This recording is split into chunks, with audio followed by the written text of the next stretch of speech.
Bismillahirrahmanirrahim. Allahumma salli ala Muhammadin wa ali Muhammad. Alhamdulillah.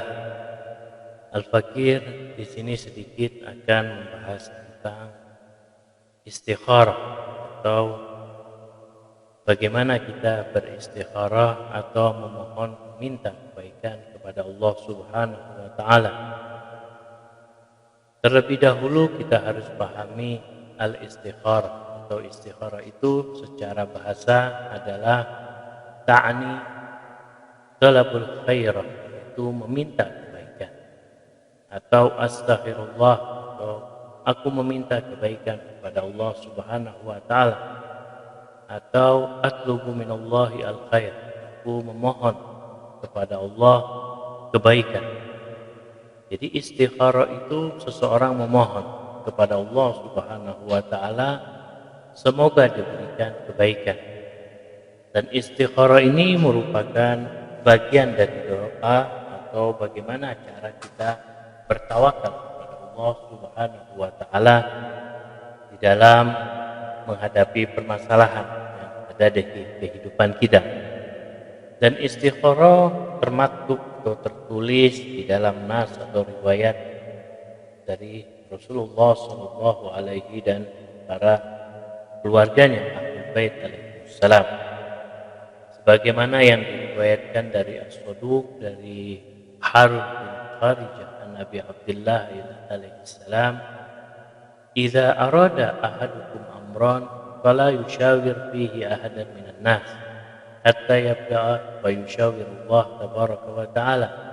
Jadi kalau kita berhadapan atau mendapatkan sebuah masalah, maka janganlah bermusyawarah kepada seseorang terlebih dahulu, tapi mulailah terlebih dahulu bermusyawarah kepada Allah Subhanahu wa taala. Qala, lalu dia bertanya, "Qultu ja'altu fidaka." Bagaimana wa ma musyawaratullah, bagaimana itu? Atau apa yang dimaksud dengan bermusyawarah kepada Allah Subhanahu wa taala? Qala lalu Abu Abdullah al-Hasan menjelaskan, tabtadi'u fatastahirullah fihi awwalan, yaitu bermusyawarah atau mintalah atau beristikharahlah kepada Allah terlebih dahulu. Tsumma tusyawir fihi, kemudian barulah kalian bermusyawarah kepada seseorang. Fa innahu idza bada'a billah ajralahul khaira ala lisani man yasha' minal khalq. Jadi kalau atau apabila kita memulai atau beristikharah, meminta, memohon kebaikan kepada Allah terlebih dahulu, maka nanti Allah Subhanahu wa taala akan membantu kita melalui orang lain atau kepada hambanya. Istikharah memiliki cara-cara. Cara yang termudah dan afdal ialah melakukan sholat 2 rakaat, misal di waktu subuh. Setelah ia berdoa atau melakukan sholat subuh, lalu dia berdoa, "Ya Allah, aku niat melakukan pekerjaan ini atau sesuatu yang lain, jadikanlah pekerjaanku ini menjadi baik." Nah, ini adalah makna dari istikharah yang sesungguhnya. Dan cara yang betul beristikharah itu dengan berdoa setelah dia melakukan sholat dengan niat istikharah. Masalah istikharah ini ada nasnya secara syariat. Banyak atau para perawi hadis dari kalangan Ahlul Bait dan selain dari Ahlul Bait meriwayatkan. Yang meriwayatkan tentang istikharah dan cara-caranya bisa dirujuk di dalam kitab-kitab hadis. Tapi istikharah yang masyhur itu hanya di kalangan mazhab Ahlul Bait saja. Dari para ulama-ulama Ahlul Bait banyak yang mempraktekkan tentang istikharah ini. Bahkan Imam Ali alaihissalam telah pernah melakukan istikharah untuk para sahabat-sahabatnya. Dan istikharah ini adalah salah satu misdak dari doa-doa yang ada. Itu sebagaimana hadis dari Rasulullah sallallahu alaihi wasallam, "Min sa'adati ibni Adam istikharatu lillah, wa min syakawati ibni Adam tarkuhu istikharatu." Jadi kebahagiaan atau keberuntungan dari anak Adam atau manusia kita ini adalah beristikharah kepada Allah Subhanahu wa taala. Dan dari kerugian anak Adam atau manusia ketika dia meninggalkan istikharah kepada Allah Subhanahu wa taala. Adapun cara kedua yang bisa kita lakukan yaitu sama seperti cara pertama dengan melakukan sholat 2 rakaat. Cara kedua ini hanya ia merasa ragu akan perbuatannya. Perbuatannya ini dia kerjakan atau tidak dia kerjakan. Lalu dia sholat dengan niat istikharah, dan setelah sholat ia berdoa, ya Allah, pilihkanlah untukku yang terbaik dari perbuatanku. Ingat atau jangan disalahpahami, istikharah ini adalah bukan masalah menentukan yang baik atau yang buruk. Baik buruk sudah jelas, tidak bisa dimusyawarahkan. Yang buruk jelas kita buang, sedangkan yang baik kita ambil. Jadi sekali lagi, istikharah adalah bukan menentukan yang baik dan yang buruk. Yang buruk jelas kita buang, tidak ada musyawarah di dalam hal yang buruk. Cara ketiga yang perlu kita ketahui yaitu seperti di Qur'an atau diundi.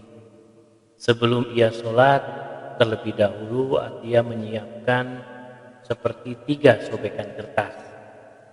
Sobekan pertama, misalkan dia tulis la taf'al, artinya jangan kerjakan. Sobekan kedua, dia tulis di kertas tersebut dengan if'al, kerjakan. Dan sobekan yang ketiga, biarkan kosong atau tidak ditulis apapun. Setelah dia campur ketiga sobekan itu, lalu dia taruh di bawah sajadah, lalu dia melakukan sholat, dan setelah sholat dia membaca selawat atau membaca surah Al-Fatihah, lalu dia ambil salah satu sobekan kertas tadi tanpa dia lihat, lalu lihat hasilnya. Jika sobekan yang kosong, maka dia boleh, yaitu antara memilih dia kerjakan atau dia tidak kerjakan, yaitu dia ditinggalkan. Jadi apa hasilnya yang dia ambil dari salah satu ketiga sobekan tersebut? Nah, itu adalah cara yang ketiga. Adapun cara yang keempat yaitu mengumpulkan beberapa batu kerikil, lalu ia berdoa kepada Allah Subhanahu wa taala dengan membaca surat Al-Fatihah dan membaca selawat. Semoga baginya dipilihkan yang terbaik. Lalu dia lemparlah kerikil tadi 2 buah dan lihat di akhir dari kerikil tersebut. Jika sisanya genap, maka baik atau kerjakan. Jika sisanya ganjil, yaitu 1 kerikil tersebut, jangan kerjakan, itu ditinggalkan. Nah, sebuah riwayat yang lain mengatakan sebaliknya hasilnya, itu ganjil adalah baik, sedangkan genap adalah tidak baik. Nah, sebagian ulama mengatakan menentukan sesuai niat dari orang yang beristikharah. Jadi sebelum dia menentukan ganjil genap, bahwa ganjil apakah baik kerjakan atau tidak kerjakan, nah itu tergantung dari niat si orang yang beristikharah. Apakah ganjil yang dia kerjakan atau genap yang dia tidak kerjakan. Nah, sekarang pada zaman sekarang ini menggunakan tasbih, tidak dengan batu kerikil. Cara yang lain dari beristikharah adalah dengan menggunakan Al-Quranul Karim. Misal ia membaca doa terlebih dahulu, lalu ia membukanya tanpa dipilih dan tanpa dia menentukan. Lalu dia buka dan melihat baris ke-7 dari ayat Al-Quran yang dia buka. Ada juga yang melihat hasilnya, yaitu pertama ayat yang dibuka. Misalkan jika ayatnya berhubungan dengan rahmat, maka baik atau kerjakanlah perbuatan itu. Dan jika berkaitan dengan azab maka jangan kerjakan perbuatan. Nah, dan jika bukan ayat keduanya, itu hal-hal yang berkaitan dengan Al-Quran atau istikharah dengan Al-Quran ini dilakukan oleh mereka yang memahami kandungan Al-Quran, yaitu hanya mereka yang memiliki pengetahuan tentang Al-Quran yang boleh melakukan cara ini agar tidak terjadi rajmun bil ghaib. Rajmul bil ghaib yaitu jangan sampai terjadi, yaitu seperti meramal, karena dalam Islam meramal itu diharamkan. Adapun yang perlu kita ketahui, syarat-syarat beristikharah ini adalah pertama, bukan pada perkara yang diharamkan agama, seperti misalkan dia ingin memutuskan silaturahmi atau akan melakukan perbuatan yang diharamkan lalu dia beristikharah. Hal ini tidak diperbolehkan atau dilarang dalam agama. Jadi istikharah tidak boleh berhubungan dengan hal yang diharamkan oleh syariat. Itu yang pertama kali syaratnya. Yang kedua adalah tidak dilakukan berulang kali. Jadi istikharah hanya sekali dilakukan, kecuali permasalahan yang dihadapi atau perbuatan yang dihadapi itu berbeda-beda, tidak sama. Yang ketiga, syarat ketiga ini yaitu melakukan istikharah bukan disebabkan orang tersebut malas atau akan melalaikan kewajibannya, dan ini pun dilarang untuk beristikharah. Syarat yang ketiga, dia tidak yakin. Kalau dia tidak yakin dengan istikharah tersebut, maka dia tidak boleh melakukan, sehingga dia menjadikan percobaan dengan melakukan istikharah, dan ini dilarang dalam beristikharah atau tidak diperbolehkan. Yang kelima yang perlu kita ketahui syaratnya adalah tidak boleh dia berasumsi perbuatan ini atau amal ini akan terwujud atau tidak yakin dengan istikharah. Ingat, istikharah itu adalah cara bagaimana kita berdoa kepada Allah atau bertawakal kepada Allah Subhanahu wa taala dengan meminta petunjuk terlebih dahulu pada Allah Subhanahu wa taala. Karena istikharah merupakan sekali lagi bagian dari doa. Hanya saja caranya adalah dengan sholat terlebih dahulu atau dengan Quran yang telah kita jelaskan tadi. Jadi istikharah termaktub di dalam nas atau di dalam riwayat Ahlul Bait. Hanya saja istikharah masyhur atau banyak dipraktekkan, dilakukan di dalam mazhab Ahlul Bait alaihissalam.